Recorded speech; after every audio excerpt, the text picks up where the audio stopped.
ty vole, já jsem tam s ním, ty vole, on si objednával s kačerkou, ty vole, já jsem tam s ním hrál. Kačerka, ty vole. A on si objednával pro sebe a pro kačerku jsem, nebo já jsem objednával teda. Oni chlastali, ty vole, nějakou tu visku a byl jsem tam já, ale ještě s někým. A to jsme byli něco jiného. Já nechápu, jak ten Ukrajinec někdo může chlastat. Já jsem chlastal jenom zvenku. Kačerka to byla někde v píči zrovna. No je to taky případ kačerka, ty vole.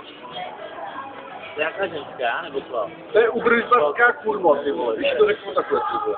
Ale od ní má ten byt a my když jsme ho stěhovali, tak s náma stěhoval ten kluk, ty si říkal, že ho zná asi Soukup, možná ten Volín. Jo, Volín. On je asi o 2 roky starší než my. A ty vole, on říkal, že no, že ona se jmenuje Volínová. Ne, ona se jmenuje Švacherová. Švacherová. Je to Švá, je tam. Ale opovídá, no, ta byla s náma s Maškou už na základce. Ale si, když jde teď, on říkal, že je o 2 roky starší než ona, on je o 2 roky starší než my, takže jí je 25.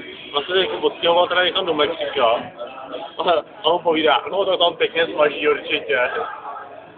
Tak zkusím. Víš jo, ty vole, to tam bude dát jiný, jo. To ty už měl jak mexická jízda, viděl jsi to? Jo, to už je starý, to už dávali titulkama. Já jsem to zbraně, jak tam budu Furt ne, ty vole, tam všechno chvíli, vole. Ale jinak tam... viděl akorát, já to jak je konci, ne? No, když tam přijedu na tu pláž a ona potom odjede, a to tam má René Zavaridler? Ne, kdo tam byl? nějaký mexický, oni totiž úplně po Česku líbají ty dva, ne? Jo. Potom se byl ráno vymlej, jo, ráno. No, ty byl po No, protože to je, vole, děvka, vole.